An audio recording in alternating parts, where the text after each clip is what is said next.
সব জল্পনা কল্পনার অবসান ঘটিয়ে নিন্দুকের মুখে ছাই দিয়ে এবার প্রকাশ্যে এলো দীপ্তির হানিমুনের ছবি। কি বার্তা দিতে চাইলেন তিনি? দর্শক, গত 5ই জুন বিয়ের পর থেকে দীপ্তির বিয়ে নিয়ে একের পর এক গুঞ্জন শুরু। সবে যখন বলছিল বিয়ের রাতেই দীপ্তি ও মুশতাকের বিয়ে ভেঙে গেছে, মুশতাক যে আগে বিবাহিত সেটা দীপ্তি জানতেন না, তাই তাদের আর সহবাস হয়নি। উল্টো বিয়ের রাতেই ডিভোর্স। তাদের মুখে ছাই দিতেই অবশেষে দীপ্তির হানিমুনের ছবি প্রকাশ। ছবিতে দেখা যাচ্ছে মালদ্বীপের একটি সুইমিং পুলের সামনে ম্যাচিং পোশাক পরে খুনসুটিতে মেতেছেন তারা। আমি আপনাদের আগেই বলেছিলাম না, দুটা কেন, মুশতাকের যদি 4টা বিয়েও হতো দীপ্তির তাতে কিচ্ছু যায় আসে না। প্রিসিলা খুব সম্ভবত দীপ্তিকে এখনো চিনতে পারেনি, কিংবা খোঁচা দেওয়ার উদ্দেশ্যে কিংবা কষ্ট দেওয়ার উদ্দেশ্যে অমন পোস্ট দিয়েছিল। আর এই মুশতাক তো ছিল দীপ্তির চাইল্ডহুড ক্রাশ। ঠিকই শুনছেন আপনারা, চাইল্ডহুড ক্রাশ। দীপ্তি এই গোল্ড মেডেলিস্ট ঢাবি শিক্ষককে অনেক আগে থেকেই চিনত। বয়সে মুশতাকের চেয়ে 25 বছরের ছোট হলে কি হবে, দীপ্তি সেই কিশোরী বয়স থেকে মুশতাকের প্রেমে হাবুডুবু খাচ্ছে। কেন, তাদের গায়ে হলুদ বা বিয়ের ছবিগুলো আপনারা একটু দেখুন। এর মধ্যে সে আবার তার বরকে নিয়ে প্রথম প্রকাশ্যে আউটিংয়ে বের হয় শাকিব খানের রকস্টার সিনেমাটি দেখার জন্য। সেখানে তার সঙ্গে একসময়ের মেন্টর থেকে পরবর্তীতে মা হয়ে ওঠা ফারজানা ব্রাউনিয়াও কিন্তু ছিল। ব্রাউনিয়ার সামনেই সে তার স্বামী মুশতাককে হঠাৎ করে চুমু দিয়ে বসে। অত অবাক হবার কিছু নেই, হয়তো স্বামীকে নিয়ে সে বেশ সুখেই আছে, এটা প্রমাণের জন্যই প্রকাশ্যে এমন কাণ্ড। তবে দীপ্তি যে স্বামীকে চোখে হারান, এটা তার অঙ্গভঙ্গি বা চোখের এক্সপ্রেশনেই বলে দেয়।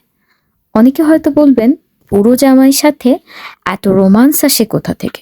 যারা এমনটা ভাবছেন তাদেরকে বলি, মুশতাকের না হয় এর আগে আরো দুটো বিয়ে হয়েছে বুঝলাম, কিন্তু দীপ্তির তো এটা প্রথম বিয়ে, তাই না? তার উপর তার বিয়ের কাবিনটাই ছিল 50 লাখ টাকার। টাকার কথা না হয় বাদই দিলাম, বিয়ের পর দীপ্তির বদলটা দেখেছেন? স্ক্রিনে বা টকশোর উপস্থাপনায় কেমন রাগি রাগি লাগতো তাকে, তাই না? ভয় করতো, কি প্রশ্ন করে বসে হঠাৎ।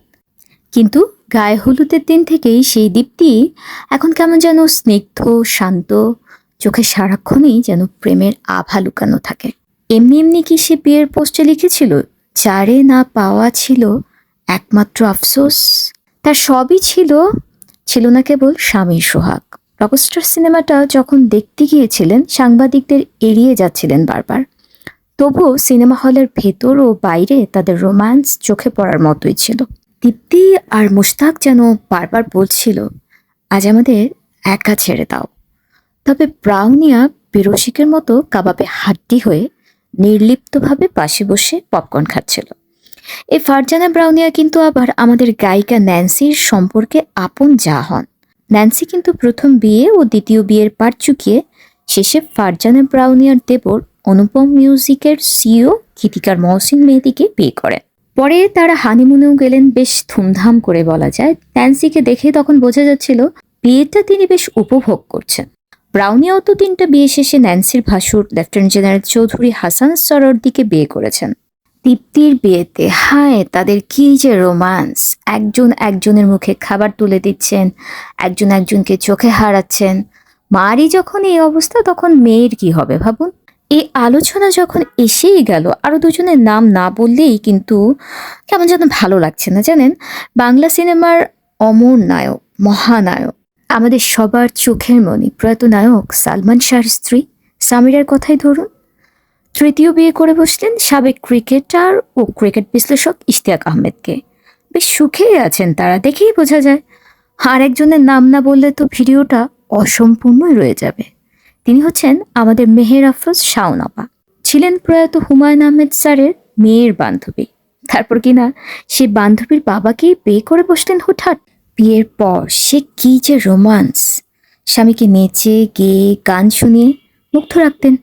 শাওনের স্কিন নিয়ে হুমায়ুন আহমেদের বেশ গর্বই ছিল, অথচ আমরা পাঠক ও তার নাটক সিনেমার দর্শক কিনা তাকে কালনাগিনী বললাম। কি জানি বাপু, শাওনের সৌন্দর্য আমার চোখে পড়েনি। আমি তো গুলতিকিনের সৌন্দর্য দেখেই কুল পাই না। তো প্রয়াত হুমায়ুন আহমেদ আর শাওনের বিয়ে, সেটাও তো দীপ্তি চৌধুরীর মতো চাইল্ডহুড ক্রাশই ছিল, তাই না? নয়তো বান্ধবীর বাবাকে নিয়ে এমন কুচিন্তা আসি কোথা থেকে বলুন তো? শুনেছি প্রেম নাকি অন্ধ হয়। তিনিও তো বেলেত ফেরত ঢাবি রসায়নের অধ্যাপক ছিলেন। ঢাবির শিক্ষকদের প্রতি তরুণীদের ওই দুর্বলতা কবে কোথা থেকে শুরু হয়েছে আমি জানি না। তবে দীপ্তি মুশতাকের প্রেমটা আমার চোখে কিন্তু এখন পর্যন্ত জুটি হিসেবে সেরা। কবে কে যেন বলেছিলেন, এত প্রেম কোথায় রাখিব। বুড়ো বয়সের প্রেম তরুণ বয়সের চেয়ে বেশি টেকসই হয় বলেই জানি। কারণ অল্প বয়সে তো সবাই আবেগে সিদ্ধান্ত নেয়, কিন্তু বয়স হলে বুঝি শুধু আবেগ দিয়ে না, বিবেককেও কাজে লাগাতে হবে। নতুন নতুন শাড়ি, গয়না, দামি দামি ব্যাগ, লাক্সারি হানিমুন কাকে না রিফ্রেশ করে দেয় বলুন তো? একঘেয়েমি কার ভালো লাগে? ও হ্যাঁ, যারা কষ্ট করে এতক্ষণ আমার এই আজাইরা প্যাচাল শুনলেন তাদেরকে বলি, সালমান শাহ হত্যার সিক্রেট নিয়ে 20 বছর ধরে আমি অনুসন্ধান করেছি। এ নিয়ে এবার একটু মুখ খোলা দরকার। কে কে এ নিয়ে ভিডিও দেখতে চান একটু কমেন্টসে জানাবেন তো প্লিজ। তবে হ্যাঁ, দেখতে চাইলে একটা লাইক ও সাবস্ক্রাইব করে পাশে থাকতে হবে। নায়ক সালমান শাহর ভিডিও দেখার জন্য আপনারা তৈরি তো? আমি রেবা এখান থেকে বিদায় নিচ্ছি।